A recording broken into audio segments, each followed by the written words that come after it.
আজি হৈছে পবিত্ৰ শাওণ মাহৰ শেষৰটো দেওবাৰ আৰু আমি আহিছিলোঁ নিজৰা পাৰলৈ। এতিয়া ৰাস্তাৰ কাষত এনেদৰে আপোনালোকক দেখুৱাইছোৱেই, মানে ভক্তসকলক খিচিৰি আৰু জুচ পানী মানে যোনে যি খুৱাইছে আৰু খাব পাৰে। যিহেতু ভক্তসকলক এনেদৰে আহ্বান কৰোৱাটো এটা সৌভাগ্যৰ কথা আৰু আমিও সেইকাৰণে খাবলৈ বুলি নামি গ'লোঁ গাড়ীৰ পৰা। আৰু এতিয়া আমি খিচিৰি খাই আছোঁ। মই ক্ষীৰো খাইছোঁ, খিচিৰিও খাইছোঁ, জুচ খাইছোঁ, মানে বহুতেই ভাল লাগে এনেদৰে খাবলৈ পালে। আৰু আপোনালোকে কোনে কোনে নিজৰা পাৰলৈ আহিছে জনাবচোন।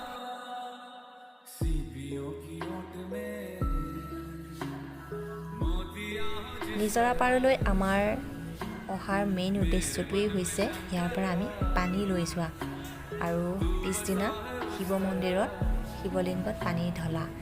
আৰু এতিয়া তেওঁ পানীখিনি পেলাই দিছে, যিহেতু আমি বটলটো জোঠা কৰিব নোৱাৰোঁ সেইকাৰণে।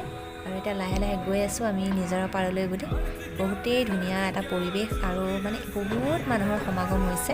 এতিয়াতো অকণমান কমেই আৰু পিছলৈ আৰু বহুত বেছি হৈ যায়। আপোনালোকে চাই থাকিবচোন ভিডিঅ'টো।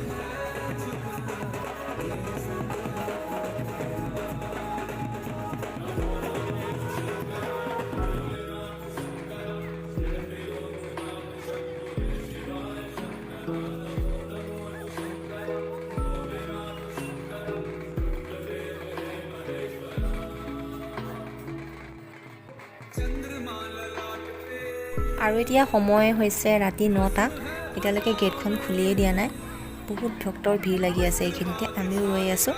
আৰু শেষত গেটখন খুলি দিয়াৰ লগে লগে এনেকুৱা এটা উত্তপ্ত পৰিস্থিতিৰ সৃষ্টি হয়। আপোনালোকে চাই থাককচোন। ইয়াতে আছে দোকান, মানে আপোনালোকে তামোল পাণ কিনো বুলি ক'লে কিনিব পাৰে আৰু, যিহেতু ভিতৰত মন্দিৰ আছে, শিৱ মন্দিৰ। আৰু এতিয়া গেটখন খুলি দিয়াৰ লগে লগে চাওকচোন, ইমান মানুহৰ হেঁচা ঠেলা হৈ গৈছে মানে পানীৰ কাৰণে। আমাৰ মিষ্টাৰটো আগতেই দৌৰ মাৰিলে, চাবচোন। তেওঁ একদম প্ৰথমেই গৈ পেলাই পানী ভৰাই গৈ বটলত।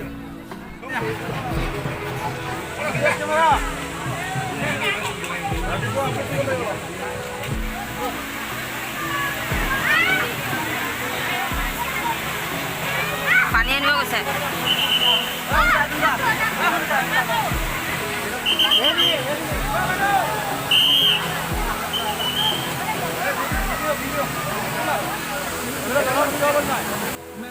আৰু এইফালে চাওক, আমাৰ মিষ্টাৰে একদম প্ৰথমেই গৈ পেলাই বটলত পানী ভৰাইছেগৈ।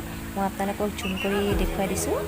আৰু এটা কথা, মোৰ মানে কেমেৰাৰ কোৱালিটিটো একেবাৰে বেয়া, সেইকাৰণে জুম কৰোঁতে ফটোখন স্পষ্ট হোৱা নাই। তাৰ বাবে মই দুখিত বাৰু। আপোনালোকে অকণমান ভিডিঅ'টো চাওক আৰু মই আৰু বেছি কথা কৈ নাথাকোঁ, আপোনালোকে নিজেই বুজি পাব। সকলোৱে চাই পেলাই এটা লাইক কৰিব শিৱ বাবাৰ নামত।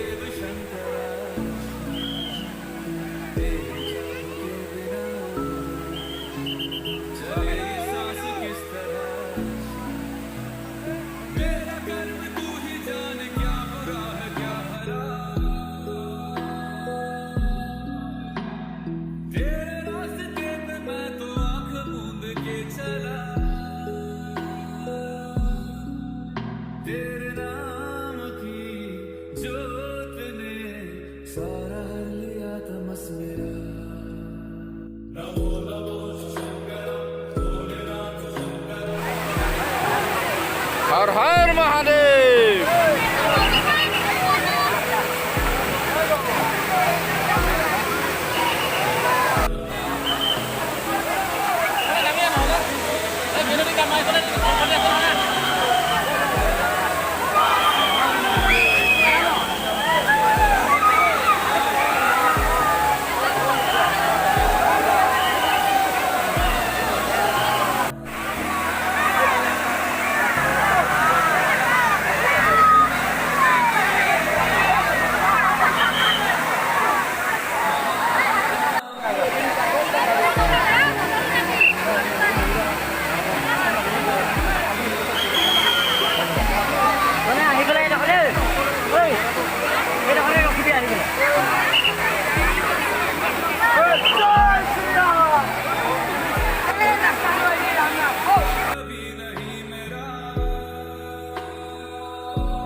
এতিয়া আমি নিজৰা পাৰৰ পৰা উভতি আহিলোঁ, যিহেতু আমাৰ পানী লোৱাৰ কাম হৈ গ'ল আৰু গা ধুৱাই গা ধুলে। মই বাৰু ভৰি হাতকেইখন ভালদৰে ধুই মাথাৰ ওপৰতে পানী ছটিয়াই দিলোঁ 3বাৰ হৈ গ'ল। আৰু এনেদৰে গাটো ধুব নোৱাৰোঁ যিহেতু আমি কাপোৰ কানি অনা নাই, আৰু আমাৰ তেওঁলোকে ধুলে বাৰু। এতিয়া আমি ঘৰলৈ বুলি আহি আছোঁ, আৰু এতিয়া মই দেখুৱাম আপোনালোকক জাগিৰোডৰ দৃশ্য। ৰাতিৰ জাগিৰোড 10টা চাৰে 10টা বাজিলে এতিয়া। ৰাতি জাগিৰোডৰ দৃশ্য চাওক, ইমান মানুহৰ ভিৰ হৈছে, মানে গাড়ী থ'বলৈ জেগা নাই। বহুতেই ভাল লাগিল গৈ নিজৰা পাৰলৈ। আৰু কোন কোন নিজৰা পাৰত গৈছিলে কমেণ্ট কৰি জনাবচোন।